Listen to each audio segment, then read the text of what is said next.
नमस्कार महिला भगिनींनो, स्वागत आहे तुम्हा सर्वांचं महा एक्झाम पॉइंट आपल्या एज्युकेशनल यूट्यूब चॅनलवरती। तर आपला आजचा व्हिडिओचा भाग आहे 27, ज्यामध्ये आपण महिला व बाल विकास विभाग भरती 2024च्या दृष्टिकोनातून जे आपलं अतिशय आवडतं पद आहे मुख्य सेविका परीक्षिका, या पदाकरता आपण आजच्या व्हिडिओमध्ये स्पेशली गणित व बुद्धिमत्ताच्या आधारावर आपण प्रश्न सोडवणार आहोत। खूप साऱ्या महिला भगिनी कमेंट्स करत होत्या की सर आम्हाला गणित व बुद्धिमत्ता खूप अवघड जाते, त्याला सोप्या स्वरूपामध्ये शिकवा जेणेकरून आम्हाला परीक्षेमध्ये ते सोप्या पद्धतीने जाईल।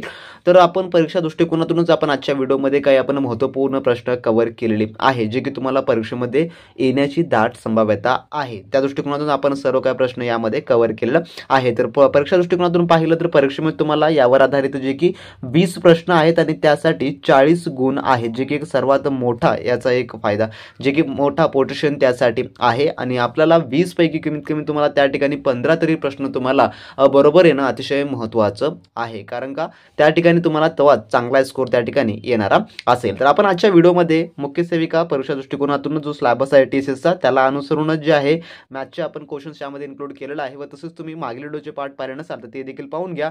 त्या सर्व व्हिडिओची लिंक खाली डिस्क्रिप्शन बॉक्समध्ये दिलेली आहे, त्यामध्ये आपण विषयाने आहे सर्व काही प्रश्न कव्हर केलेले आहे। तर पाहू आपल्याच्या भाग 27 मधील काही अतिशय महत्त्वपूर्ण प्रश्न। तर यामधला आपला प्रश्न एकच आहे जो की प्रश्न पहिला, जर एका सांकेतिक भाषेत राईट जे की RIGHT याची स्पेलिंग आहे, तर राईटला जे आहे या प्रकारे लिहिला जाऊ शकतं SHHGU आणि मँगो तर मँगोला NZOFP असे लिहितात, तर वर्ल्डला कसे लिहाल? तर वर्ल्ड जे आहे तर वर्ल्डला आपण कोणत्या प्रकारे जे की लिहिता येणार असेल, तर यापैकी आपल्याला ऑप्शन्समधून त्याचं उत्तर निवडायचं आहे। तर तुम्हाला मुख्यतः या प्रकारचे प्रश्न तर 100% पाहायला मिळतील, कारण का हे कोडिंग डिकोडिंगचे क्वेश्चन्स आहेत, त्यामुळे तुम्हाला हे 100% येणार म्हणजे येणारच। जसं की मी या ठिकाणी हे वापरलेलं आहे, पण त्या ठिकाणी तुम्हाला चेंज करून येणार असेल। तर अशा प्रकारचे प्रश्न सोडवता वेळेस सर्वात प्रथम आपल्या डोक्यामध्ये एक लक्षात असायला पाहिजे की अशा प्रकारचे प्रश्न सोडवता आपल्याला जे अल्फाबेटिकल वर्ड्स आहेत आपले जे काही A to Z पर्यंतचे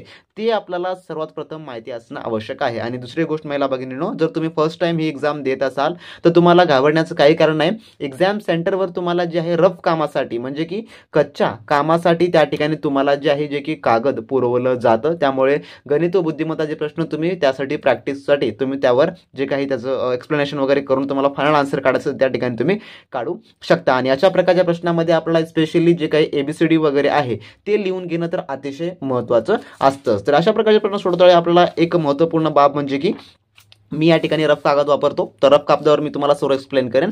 तर राईट आणि त्यानंतर जो समोर आपला दिलेला शब्द आहे राईटसाठी काय दिलेला आहे तर SHHGU, तर या दोघांचा आपल्याला आधी सर्वात प्रथम सहसंबंध ओळखावा लागतो। त्यानंतर जे आहे जे समोरचा आपला जो शब्द आहे मँगोसाठी काय दिलं NZOFP, त्यानंतर यामधला आपल्याला सर्वप्रथम सहसंबंध ओळखावा लागतो। त्यानंतर वर्डचं आपल्याला जे आहे जे की ऑटोमॅटिकली त्याचं उत्तर आपल्याला त्या ठिकाणी मिळतं। जर पाहिलं आपण या ठिकाणी जर अल्फाबेटिकल वर्डनुसार तर आपण सुरुवात राईट तर योग्य असेलच, पण आपण मँगोला आपण पाहून घेऊ, कारण का या दोघांचा सहसंबंध हा सारखाच असतो। त्यापैकी कोणाचं एकाचं जरी आपण सोडवलं तरी आपल्याला तिसऱ्याचं हे उत्तर मिळून जात असते, त्यामुळे आपल्या वेळेची देखील बचत होते। तर आपण सुरुवातीला पाहू मँगो आणि जे काही NZO आणि FP आहे याचा असं संबंध काय आपण सुरुवातीला पाहू। तर यमच्या नंतर जर अल्फाबेटिकल वर्डनुसार आपण पाहिलं तर आपण मी या ठिकाणी 1 सेकंदामध्ये अल्फाबेटिकल वर्ड देखील लिहून घेतो जेणेकरून तुम्हाला खूप चांगल्या पद्धतीने एक्सप्लेन होईल। तर या ठिकाणी मी अल्फाबेटिकल वर्ड्स देखील लिहून घेतलेले आहेत या ठिकाणी A to Z पर्यंत। तर आता आपण पाहू तर यामधला सहसंबंध तर या ठिकाणी पाहू शकता यम आहे, तर यमच्या नंतर N आहे, तर यमच्या नंतर या ठिकाणी पाहू शकता यमच्या नंतरच N आहे, म्हणजे की या ठिकाणी प्लस पॉईंट होत आहे। त्यानंतर पहा एच्या नंतर काय आहे तर एला झड दिलेला आहे, तर ए आणि झड या प्रकारे उलट पद्धतीने येत आहे या ठिकाणी, म्हणून आपण या ठिकाणी एच्या नंतर जे आहे जे की झड असल्यामुळे आपण या ठिकाणी मायनस वापरू। एच्या नंतर झेड आहे म्हणजे मायनस वापरू आपण। त्यानंतर यांच्या नंतर काय आहे तर ओ आहे, तर N प्लस मध्ये आहे का मायनस मध्ये आपण ते म्हणजे पुढे आहे का मागे आहे हे आपण पाहू।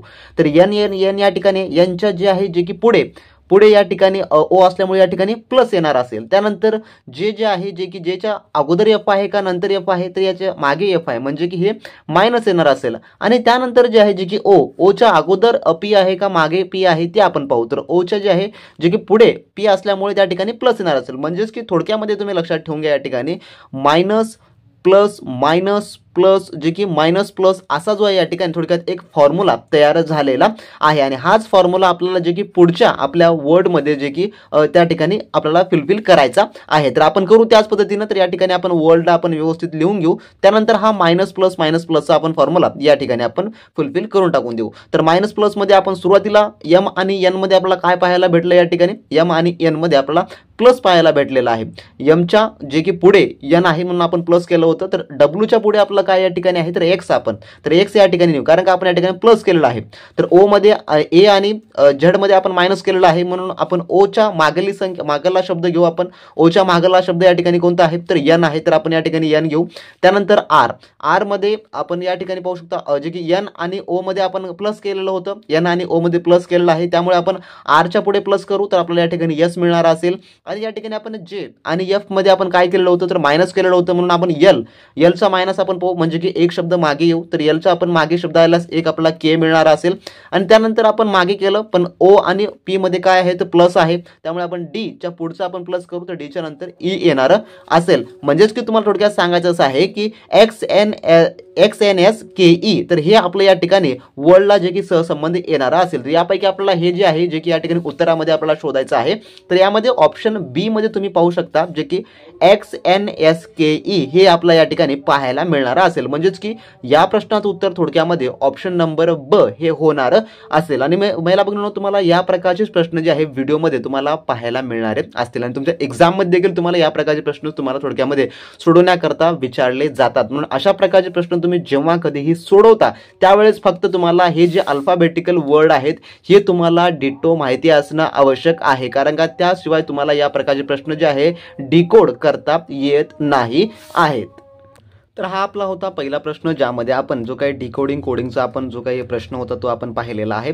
त्यानंतर पाहू आपला पुढील प्रश्न जो की प्रश्न 2 असा आहे जे की खालील आकृतीत किती त्रिकोण आहेत हे आपल्याला ओळखायचं आहे. आणि परीक्षेमध्ये तुम्हाला कॉमनशी गोष्ट आहे आकृतीवरील प्रश्न एक ना एक विचारला जाणार म्हणजे जाणारच असेल कारण का आकृती हे एक असा विषय आहे ज्यामध्ये कोणतीही परीक्षा असो त्यामध्ये विचारला जाणार म्हणजे जाणारच असतो. पण आपल्याला जे आहे गणित आणि बुद्धिमत्ता हे दोन्ही सब्जेक्ट आहे त्यामुळे आपल्याला बुद्धिमत्तावर देखील प्रश्न येणारे असतात आणि गणिताचे देखील विचारले जाणारे असतील. तर पाहू आपण या प्रश्नाचं सोल्युशन कोणत्या प्रकारे करायचं असतं. तर सर्वात सिंपल आहे या प्रकारचं तुमच्या समोर कोणतीही कितीही मोठी डायग्राम येऊ द्या तुम्हाला मी जे शॉर्ट ट्रिक सांगत आहे ते तुम्ही फक्त वापर करा आणि याचं एका मिनिटामध्ये तुम्ही उत्तर जे आहे ते काढू शकता. तर आपण सर्वात प्रथम जे आहे जे की डायग्रामला आपल्याला समजून घ्यायचं आहे. तर या ठिकाणी पहा किती त्रिकोण आहेत याच्यामध्ये आपल्याला सांगायचं आहे.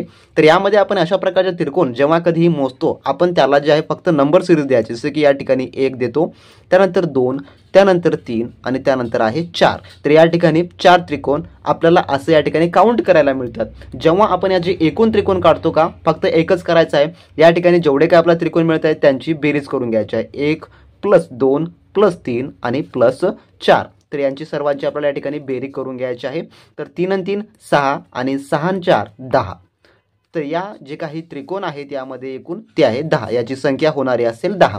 ऑप्शन नंबर अ ह्या प्रश्नाचं उत्तर होणार असेल. समजा या ठिकाणी अजून एक असा त्रिकोण वाढला तर यामध्ये आपण डायरेक्टली 5 लिहून घ्यायचं आणि त्यानंतर या ठिकाणी प्लस मध्ये 5 जोडून टाकून द्यायचं आणि 10 प्लस काय 10 + 5 म्हणजे की 15. तर यामध्ये होणारी संख्या त्रिकोणांची किती तर 15 होणारी असेल असं असतं. या प्रकारच्या प्रश्नांमध्ये तुम्हाला कसलाही वेळ लागत नाही. अगदी 30 सेकंदाच्या कमी वेळेमध्ये तुम्ही या प्रकारचे प्रश्न जे आहेत जे की सोडवू शकता ज्यामुळे तुम्हाला चांगला जे की मार्क्स मिळण्याचे चान्सेस असतात. आणि परीक्षेमध्ये तुम्हाला ट्रायंगलवर आधारित असो रेक्टँगल असो यावर 100% प्रश्न येणार म्हणजे येणारच असतो. या प्रकारच्या प्रश्नांची तुम्ही भरपूर तयारी करून ठेवा. त्यानंतर पाहू आपला पुढील प्रश्न जो की प्रश्न क्रमांक 3 असा आहे पुढचा. 2 जानेवारी 2023 ला थोडक्यात बुधवार होता. तर 2 जानेवारी 2016 कोणता वार असेल. तर या ठिकाणी 2013 आहे सॉरी जे की 2 जानेवारी 2013 बुधवार होता. तर 2 जानेवारी आपल्याला 2016 जे की कोणता वार असणार असेल. तर या ठिकाणी फक्त इयरांचं मल्टिप्लाय केलेलं आहे बाकी यामध्ये कोणताही बदल नाही आहे. तर या प्रकारचे प्रश्न सोडवत असताना फक्त सिंपली फंडा आहे या ठिकाणी फक्त 2013 आणि 16. तर 2013 अगोदर दिलेलं आहे आणि 2016 हे जे की नंतर दिलेलं आहे. तर यामध्ये आपल्याला फक्त या दोघांचीही जी आहे फक्त वजा करून घ्यायची आहे. 2016 मधून 13 गेल्यास आपल्याला 3 हे उरतं, त्यामुळे बुधवारपासून आपल्याला 3 दिवस पुढे ढकलले जातात. तर बुधवारपासून पुढे 3 दिवस ढकलले जातात, म्हणजेच की पुढचा दिवस कोणता असणार असेल बुधवारच्या नंतर? गुरुवार, शुक्रवार आणि शनिवार, म्हणजेच की 2 जानेवारी रोजी शनिवार हा असणारा असेल. ऑप्शन नंबर ड या प्रश्नाचं उत्तर होणार असेल. आणि तुम्हाला हा प्रश्न देखील तुमच्या शिफ्टला पाहायला मिळणार असेल. जे काही दिनदर्शिकाचे प्रश्न असतात कॅलेंडरवरचे ते देखील तुम्हाला पाहायला मिळणार असतील. जर तुम्हाला या प्रश्नांचे भरपूर सारे व्हिडिओ हवा असतील तर खाली कमेंट बॉक्समध्ये कमेंट करून सांगा. आपण डिटेल शॉर्ट ट्रिकमध्ये तुम्हाला ते सर्व काही शिकवण्याचा आपण प्रयत्न करू, जेणेकरून परीक्षेमध्ये तुमचा वेळ हा बराचसा वाचणारा असेल. ऑप्शन नंबर ड या प्रश्नाचं उत्तर होणार. ज्या कोणी महिला भगिनींनी अजूनही आपला महिला व बाल विकास विभाग भरती 2024च्या परिपूर्ण तयारीसाठी आपला क्रॅश कोर्स घेतला नसेल तर त्यांनी लगेच आपल्या व्हॉट्सअप सेलरशी कॉन्टॅक्ट करून सर्व काही मिळून घ्या. त्यांची लिंक तुम्हाला खाली डिस्क्रिप्शन बॉक्समध्ये मिळेल, ज्यामध्ये तुम्हाला मुख्य सेविका परीक्षिका या पदाचा 100% अभ्यासक्रम मिळणार आहे, जो की परिपूर्ण TCS पॅटर्न आधारित. आणि जर तुम्ही आपला हा क्रॅश कोर्स घेतला तर तुम्हाला मार्केटमधलं कोणतंही एक्सपेन्सिव्ह बुक्स घेण्याची गरज नाही किंवा तुम्हाला 2000 ते 3000 रुपये घालून कोणतेही कोर्सेस घेण्याची गरज नाही. सर्व काही तुमची 100% तयारी यामध्ये होऊन जाणार असेल. यामध्ये तुम्हाला सर्वांसाठी टेस्ट सिरीज प्लस वाचण्यासाठी ई-बुक देखील प्रोव्हाइड केले जाणारे आहे, जे की परिपूर्ण TCSच्या अभ्यासक्रमावर आधारित आहेत, ज्यामध्ये तुम्हाला सामान्य ज्ञान, मराठी व्याकरण, इंग्लिश व्याकरण, बौद्धिक चाचणी व त्यासोबतच एकात्मिक बाल विकास सेवा योजना व कायदे, पोषण आहार व त्यासोबतच संगणकीय ज्ञान हे संपूर्ण काही तुम्हाला अभ्यासक्रमावर आधारित विषय त्यामध्ये कव्हर करून दिले जाणारे असतील. ज्याद्वारे तुमचा 100% अभ्यासक्रम कव्हर होईल, ज्यामध्ये तुम्हाला चांगले गुण परीक्षेमध्ये 100% येतील. यामध्ये तुम्हाला तसंच TCSचे जेवढे काही अतिसंभव प्रश्न आहेत, जे की मागील एक्झाममध्ये विचारले गेलेली व पुढील एक्झाममध्ये रिपीट होऊ शकतात, ते देखील यामध्ये सरावासाठी तुम्हाला प्रश्न आहेत. त्यासोबत एकात्मिक बाल विकास सेवा योजना व कायदे, पोषण आहार, त्यासोबत संगणकीय ज्ञान याचे तुम्हाला नोट्स प्लस सरावासाठी प्रश्नसंच देखील यामध्ये इन्क्लूड करून देण्यात आला आहे. प्रिव्हियस इयर क्वेश्चनचा देखील यामध्ये समावेश करण्यात आलेला आहे. त्यासोबतच 100 प्रश्न आणि 200 गुणांची तुमची सर्व काही तयारी एकाच ठिकाणी होऊन जाणारी असेल. त्यामुळे जर तुम्हाला ही एक्झाम क्रॅक करायची असेल कोणत्याही परिस्थितीमध्ये, तुम्हाला तुमच्यासाठी आपला हा क्रॅश कोर्स अतिशय महत्त्वाचा असणार असेल. त्यामुळे तुम्ही लगेच आपल्या व्हॉट्सअप सेलरशी कॉन्टॅक्ट करून हे सर्व काही स्टडी मटेरियल मिळवून घ्या. आज व या क्षणापासून चांगल्या व उत्तम तयारीला लागा. जर तुम्ही याची तयारी केला तर तुम्हाला कशाचीही आवश्यकता लागणार नाही. तर ज्या कोणी महिला भगिनी आपल्या सिरियस असतील त्यांना ही एक्झाम क्रॅक करायची आहे, त्यांनी आपल्या सेलरशी कॉन्टॅक्ट करून सर्व काही लगेचच्या लगेच व्हॉट्सअपवरती हे स्टडी मटेरियल मिळवून घेऊ शकता. सर्व काही सॉफ्ट कॉपीच्या माध्यमातून इन्स्टंटली तुम्हाला प्रोव्हाइड केलं जाणार असेल. खरेदीसाठी नक्की कॉन्टॅक्ट करा, लिंक डिस्क्रिप्शन बॉक्समध्ये देण्यात आलेली आहे. जर महिला भगिनींनो तुम्ही अजूनही आपलं TCS पॅटर्न आधारित संपूर्ण काही A to Z study material घेतलं नसेल तर लगेच तुम्ही आपल्या व्हॉट्सअप सेलरशी कॉन्टॅक्ट करून सर्व काही मिळवून घ्या. एक्झाम ओरिएंटेड आपण सर्व त्यामध्ये कव्हर केलेलं आहे. जर त्याचा अभ्यास केला तर तुम्हाला कोणतेही बुक्स किंवा तुम्हाला कोणत्याही कोचिंगची गरज पडणारी नाही, कारण का आपण ऑल ओव्हर त्यामध्ये तुम्हाला कव्हर करून दिलेलं आहे. त्यामुळे ज्या महिला भगिनी अजूनही घेतलं नसतील त्यांनी लगेचच्या लगेच सेलरशी कॉन्टॅक्ट करून मिळवून घ्या. ते अतिशय उपयुक्त आहे तुमच्या परीक्षा दृष्टिकोनातून. तर पुढील पाहू आपण पुढचा प्रश्न, जो की प्रश्न 14 असा आहे आपला. प्रश्न असा आहे की सागर म्हणाला, ही मुलगी माझ्या आईच्या नातवाची बायको आहे, तर सागरचे त्या मुलीशी नाते कोणते? तर थोडक्यामध्ये हा प्रश्न जो आहे ब्लड रिलेशन्स म्हणजे की नाते संबंध यावर आधारित आहे आणि तुम्हाला या प्रकारचा प्रश्न देखील परीक्षेमध्ये पाहायला मिळणारा असेल. तर या प्रकारचे प्रश्न सोडवत्या वेळेस आपल्याला खूप माइंड आपलं शार्प आणि आपली जी काही विचार करण्याची शक्ती आहे त्याला आपल्याला खूप 2x पद्धतीने वाढवावी लागते, कारण का हे प्रकारचे प्रश्न थोडक्यात कन्फ्युजिंग टाईपचे आपल्याला असतात. त्यामुळे प्रश्न वाचते वेळेस आपल्याला नीट वाचणं आवश्यक आहे. तर या ठिकाणी काय म्हटलेलं आहे की सागर म्हणाला, ही मुलगी माझ्या आईच्या नातवाची बायको आहे.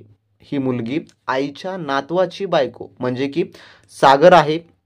तुम्हाला जो रफ कामासाठी कागद दिला जातो तो सर्वात या ठिकाणी महत्त्वपूर्ण असेल, कारण का या ठिकाणी आपल्याला जी नावांची मांडणी आहे ती आपल्याला व्यवस्थित करून घेणं अतिशय उपयुक्त असतं. तर यामध्ये मी सर्वप्रथम नावाची मांडणी करून घेतो. सागर आहे, त्यानंतर त्याची आई आहे, तर आईचा कोण आहे, त्यानंतर नातू आहे. हा राईट, नातू आहे. तर नातवाची कोण आहे, तर बायको आहे. नातवाची बायको म्हणजे नातू आणि बायको आहे, थोडक्यामध्ये ह्यांचं जे नातं आहे ते नवरा बायकोचं आहे. तर कोणाची आई आहे, तर मग ही आहे सागरची आहे, सागरचा नातू. म्हणजे हा जो नातू आहे सागरचा कोण होईल, मग डायरेक्टली सागरचा हा मुलगा होणारा असेल, सागरचा मुलगा होणारा असेल. मग या ठिकाणी आपल्याला सहसंबंध कोणाला जे काही ओळखायचं सांगितलेलं आहे की त्या नातवाची बायको सागरला काय होईल, तर त्या नातवाची ज्या मुलीशी नाते कोणते, तर सागरचे त्या मुलीशी नाते. तर सागरचे मुलीचे नातं काय होणार असेल, तर थोडक्यामध्ये जो सागर आहे त्या मुलीचा तो सासरा होणारा असेल, कारण का मुलाची बायको असते त्याला सून असते, तर सून जे आहे जे की नवऱ्याचे वडील त्या सासराच होणारा असेल, म्हणून ऑप्शन नंबर या ठिकाणी ड हे याचं उत्तर होणारं असेल. सासरे असं जे आहे त्याचं उत्तर होणारं असेल, जे की सागर जो आहे त्या मुलीचा जो की सासरा होणारा असेल. थोडक्यामध्ये तुम्हाला परीक्षेमध्ये ब्लड रिलेशनचे प्रश्न सोडवता वेळेस या प्रकारे तुम्हाला एक परफेक्ट त्या ठिकाणी नावांची मांडणी करून घ्यायची. त्यानंतर सहसंबंध कोणत्या प्रकारे बनत आहे, त्यामध्ये नातं कोणत्या प्रकारचं जुळत आहे हे तुम्हाला समजून घेणं अतिशय महत्त्वाचं आहे. जर तुम्ही आपले ई बुक्स घेतलात आणि टेस्ट सिरीजचा तुम्ही सराव केलात तर परफेक्टली तुमचं हे सर्व काही कव्हर होऊन जाणार असेल. त्यामध्ये खूप तुम्हाला म्हणजे कन्फ्युजन होण्याचे काही चान्सेस बनत नाहीत, कारण का सर्व त्यामध्ये कव्हर होऊन जाईल. त्यानंतर पुढील प्रश्न 5वा असा आहे पुढचा आपला, जे की 10, 13, 15, 21 या संख्येतून कोणती संख्या वजा करावी म्हणजे या संख्या प्रमाणात येतील. तर या संख्येला प्रमाणात आणण्यासाठी जे की कोणती संख्या वजा करावी लागेल म्हणजे ती संख्या प्रमाणात येईल, तर एकदम प्रमाणामध्ये आणायची संख्या आहे. तर सर्वात प्रथम आपल्याला आपला जो रफ कागद आहे त्यावर ही संख्या लिहून घ्यावी लागणार असेल. तर काय संख्या आहे, 10 आहे, त्यानंतर 13 आहे, त्यानंतर 15 आहे, त्यानंतरची संख्या जी आहे ती 21 आहे. तर या संख्येला आपल्याला संख्या वजा करून जी आहे जी की प्रमाणामध्ये आणायचं आहे. तर याची कोणती संख्या आहे यामध्ये आपल्याला जी की प्रमाणात आणता येणारी असेल, तर 10 मध्ये आपण 10 मधून समजा या ठिकाणी -5 केलं, समजा की 10चा आहे आपल्याला आणि 10 मधून आपण -5 केलं, जे की 5 आपण ही संख्या धरू वजा करण्यासाठी, तर या ठिकाणी 5 उरणार असेल. 13 मधून संख्या 5 वजा केल्यास या ठिकाणी आपल्याला 8 मिळणार असेल. त्यानंतर जे काही पुढची संख्या आहे 15 मधून 5 वजा केल्यास आपल्याला 10 हे संख्या या ठिकाणी मिळणार असेल. आणि 21 मधून आपण समजा 21 - 5 केल्यास आपल्याला जी पुढची संख्या मिळणारी असेल ती असेल 16 असणारी असेल. तर या ठिकाणी आपल्याला 5 ही आपण वजा संख्या घेऊ. तर आता जर आपल्याला प्रमाण काढायचं आहे तर प्रमाण काढण्यासाठी जी काही समान संख्या येणारी असेल ती या प्रकारे असेल, जसं की आपण 5 गुणिले 2 जर केल्यास आपल्याला 10 मिळते, म्हणजेच की या ठिकाणी याचं प्रमाण जे की निघणार असेल. त्यानंतर 8 गुणिले 2 केल्यास आपल्याला 16 मिळणार असेल, म्हणजे की या ठिकाणी जी येणारी संख्या आहे जी की प्रमाणात इथल्याची संख्या ती म्हणजे की 2 आहे, म्हणून ऑप्शन नंबर ह्या ठिकाणी याचं उत्तर होणार असेल. तर थोडक्यामध्ये तुम्हाला जेव्हा एखाद्या संख्येचा प्रमाण निश्चित करायला सांगतो या प्रकारे जे आहे जे की तुम्हाला ते प्रश्न सोडवायचे असतात. संख्या वजा करून त्यांचा प्रमाण हा काढायचा असतो. ऑप्शन नंबर हे याचं उत्तर होणार असेल. त्यानंतरचा आपला पुढील प्रश्न जो आहे जो की प्रश्न क्रमांक 6वा असा आहे, कोमलने एका बँकेकडून दर साल दर शेकडा 10% दराने 600 रुपये 3 वर्षाच्या मुदतीने कर्जाऊ घेतले तर मुदती अखेर या मुद्दलाचा व्याज किती होईल. तर मुद्दलाचा व्याज या ठिकाणी आपल्याला काढायला सांगितलेलं आहे. तर या ठिकाणी व्याज, तर आपल्याला या प्रकारच्या प्रश्नांमध्ये गणितामधील जेवढे काही महत्त्वपूर्ण सूत्र आहेत ते माहिती असणं आवश्यक आहे. म्हणजेच की थोडक्यात या ठिकाणी सरळ व्याजाचं आपल्याला जे आहे सूत्र माहिती असणं आवश्यक आहे. म्हणजेच की काय तर मुद्दल गुणिले दर गुणिले काळ हे आहे याचं सूत्र, जे की सरळ व्याज काढण्याचं डायरेक्टली सूत्र आहे. आणि या सूत्रामध्ये आपल्याला याच्या किमती बसवायच्या असतात. तर या ठिकाणी काय म्हटलेलं आहे, जे की कोमलने एका बँकेकडून दर साल दर शेकडा, तर किती शेकडा, 10%, 10% या ठिकाणी शेकडा आहे. तर किती मुद्दल काढलेला आहे, तर 600 रुपये मुद्दल काढलेलं आहे. आणि कालावधी किती आहे, तर 3 वर्षाचा कालावधी आहे. तर हे आपण हे लिहून घेतलेलं आहे. तर आपण डायरेक्टली या किमती या सूत्रामध्ये आपल्याला बसवावे लागणारे असतात. म्हणजेच की या ठिकाणी मुद्दल किती आहे, तर 600 रुपये आहे. जे काही दर म्हणजे की पर्सेंटेज किती आहे तर 10% घेतलेला आहे. आणि त्यानंतर काळ किती आहे तर 3 वर्षाचा आहे. त्यानंतर सूत्र आपण लिहून टाकून देऊ. त्यानंतर आपण याला सूत्रामध्ये बसवल्यानंतर आपण डायरेक्टली जेव्हा आपण सरळ व्याज सूत्रामध्ये बसवतो त्यावेळेस आपल्याला जी खालची संख्या आहे ते वरच्या संख्येला आपण डिव्हिडंड करत असतो. सर्वात प्रथम आपण 0ला 0 कट करून टाकून देऊ. 0ला 0 कट केल्यामुळे ते कट होऊन येईल. त्यानंतर आपल्याला वरच्या संख्येचा गुणाकार हा करून घ्यायचा असतो. तर समजा आपण साहित्र्यांक 18 आणि साहित्र्यांक 18 गुणिले 10 केल्यास आपल्याला 180, तर म्हणजेच की 180 रुपये हा व्याज त्या ठिकाणी होणारा असेल. 180 रुपये हा त्याचा व्याज होणारा असेल, जे की ऑप्शन नंबर आपल्या मध्ये पाहायला मिळणार असेल. ऑप्शन ह्या प्रश्नाचं उत्तर या ठिकाणी होणारा असेल. जर मुद्दलाचा व्याज किती होईल तर 180 रुपये होणारा असेल. तर सिंपली आहे महिला भगिनींनो, या प्रकारचे तुम्हाला प्रश्न परीक्षेमध्ये मोस्टली तर विचारली जातात. त्यामुळे अशा प्रकारच्या प्रश्नांचा तुम्हाला व्यवस्थित अभ्यास असणं आवश्यक आहे. आणि आपलं स्टडी मटेरियल जर घेतलात तर तुम्हाला 100% याची प्रिपरेशन होऊन जाणार असेल. म्हणून मी तुम्हाला वारंवार सांगत आहे, ज्यांना एक्झाम क्रॅक करायची आहे, ज्यांना एकाग्रतेने अभ्यास करायचा आहे, ते आपलं सर्व काही soft soft copy study material मिळवून घ्या लगेचच्या लगेच. ज्यांनी मेसेज करून ठेवला आहे त्यांनी नक्की तर घ्याच, पण ज्यांना घ्यायचं आहे त्यांनी देखील मेसेज करून ते मिळवून घ्या.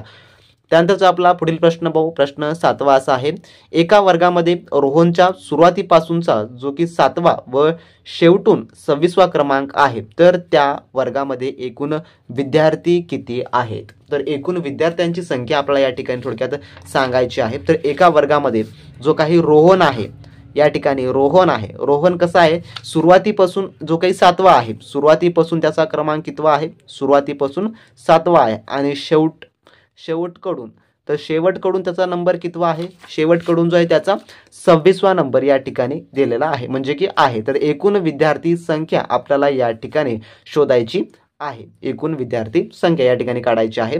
तर रोहनचं या ठिकाणी समोरून देखील आपल्याला रँक मिळालेली आहे आणि मागून देखील रँक मिळालेली आहे. समोरून मागून या ठिकाणी रोहनचा डबल क्रमांक होणार असेल, त्यामुळे आपल्याला यामध्ये सर्वात प्रथम काय करावं लागेल, जो काही याचा क्रमांक काढण्यासाठी सुरुवातीला आपण 26 मागून संख्या लिहून घेऊ आणि समोरून 7 संख्या लिहून घेऊ आणि त्यानंतर आपण यामधून एक जे आहे ते मायनस करू, कारण का रोहन समोरून 7वा आहे तर शेवटकडून 26वा आहे, त्यामुळे यामध्ये दोघांचाही बी जे काउंट होत आहे म्हणून आपण एक या ठिकाणी मायनस घेतलेला आहे.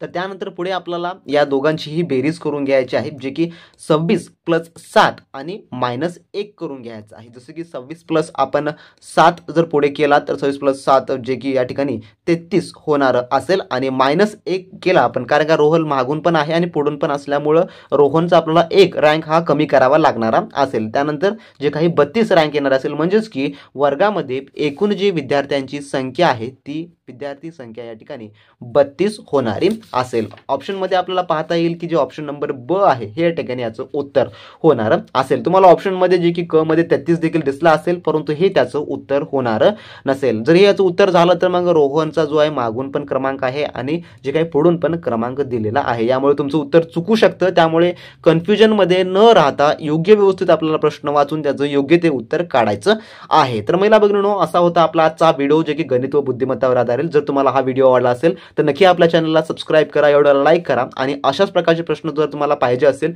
तर कमेंट बॉक्समध्ये कमेंट करून आम्हाला नक्की कळवा. आणि ज्या महिला भगिनींनी आपलं स्टडी मटेरियल घेतलं नसेल त्यांनी लगेच आपल्या व्हॉट्सअप सेलरशी कॉन्टॅक्ट करून सर्व काही अवघ्या 5 मिनिटांमध्ये मिळवून घ्या.